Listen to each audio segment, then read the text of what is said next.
Bienvenue sur Média TV en marge de la 44e session du Conseil exécutif et du 37e sommet de l'Union africaine a eu lieu l'inauguration au siège de l'Union africaine d'une fontaine offerte par le Royaume du Maroc. Installée dans le grand hall d'exposition au siège de l'Union africaine, cette fontaine reflète l'authenticité de l'artisanat marocain à travers son fleuron, le zlige. Et l'artisan de cette fontaine est l'architecte Mohamed Kamel Bedraoui que nous joignons sans plus tarder à Rabat. Kamel Bedraoui, merci beaucoup d'avoir accepté notre invitation.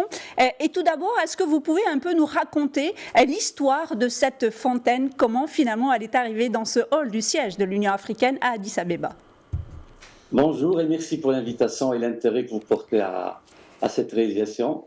En fait, c'était la fontaine, et le but de cette fontaine, c'était la réintégration du Maroc au sein de l'Union africaine et surtout la mise en valeur du savoir-faire millénaire qui constitue de l'artisanat marocain, lige, plate sculptée, le tout. En fait, l'histoire de cette fontaine, c'est une vraie gestation parce que la durée à peu près de cette œuvre, de la conception à la réalisation, c'est à peu près 9 mois. Donc c'est une vraie gestation. Tout a été façonné au Maroc, à part le plâtre qui a été sculpté sur place par nos artisans marocains qui sont restés 3 mois et demi sur place pour en arriver là et pour achever cette œuvre. Mais tout le reste a été acheminé du Maroc en Éthiopie et a été monté sur place. Bien évidemment, les luminaires ont été faits au Maroc et installés sur place, mais le zlige, les laitons, les lumières, le plâtre, la tuile, en fait, c'est une sorte de genèse de l'artisanat marocain qui est représenté dans cette petite œuvre, petite par sa taille peut-être, mais grande par sa valeur et ses messages qui reflètent notre richesse qui est de plus en plus mise en œuvre et mise en valeur par la vision éclairée de Sa Majesté. On arrive quand même à transmettre des messages d'une façon artisanale, artistique, mais bien précis. Donc, le choix des couleurs, les formes, tout ça, c'est des codes en fait. Hein. Ce n'est pas, c'est pas un hasard. Hein. Oui. Les dimensions, le tout, hein, c'est un tout. Et le résultat a plu à tout le monde et il était au rendez-vous. Alors justement, je voulais qu'on parle de cette inauguration. Vous étiez à Addis Abeba lors de cette inauguration, bien évidemment en présence donc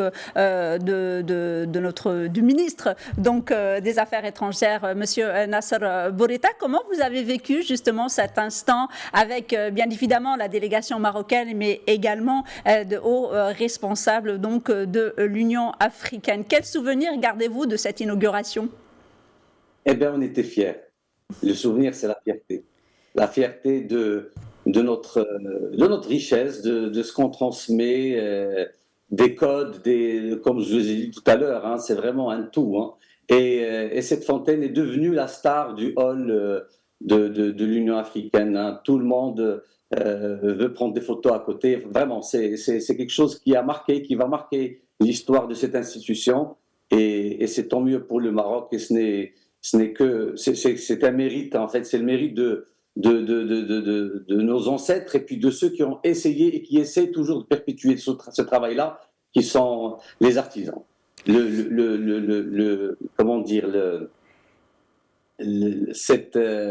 succès leur revient amplement.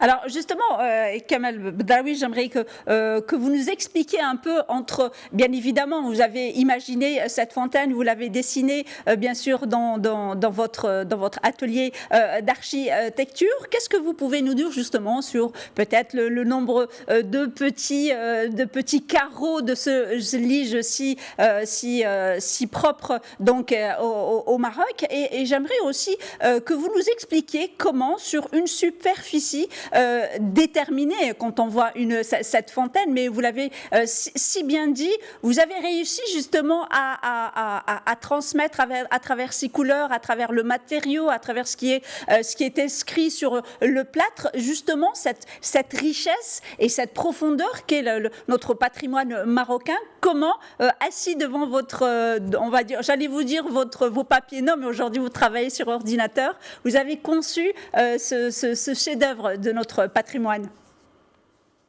En fait, la conception est passée par plusieurs étapes.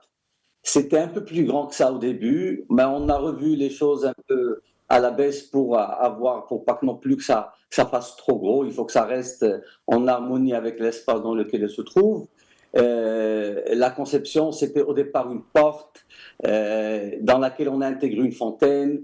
À l'arrière de cette fontaine, en fait, comme elle donne sur deux façades, il y a aussi des capteurs pour la rendre un peu autonome. Donc, elle est équipée de batteries et de panneaux photovoltaïques qui la rendent complètement autonome en électricité. Puis bon, il y a un circuit d'eau fermé pour faire fonctionner la fontaine.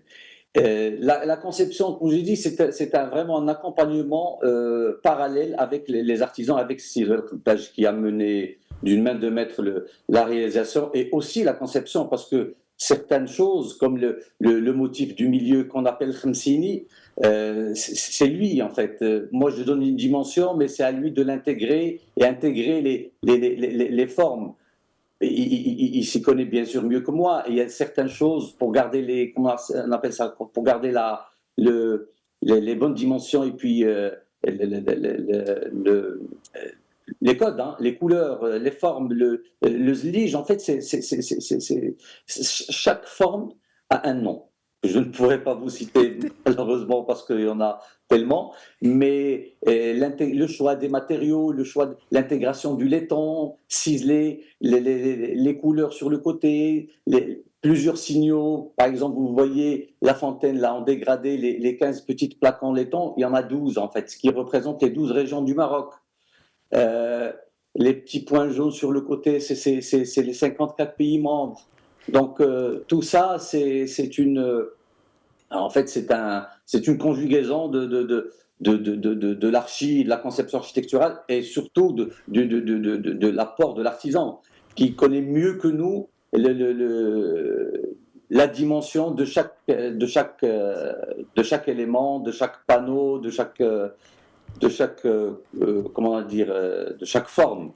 Et voilà, donc c'est vraiment une réalisation d'équipe.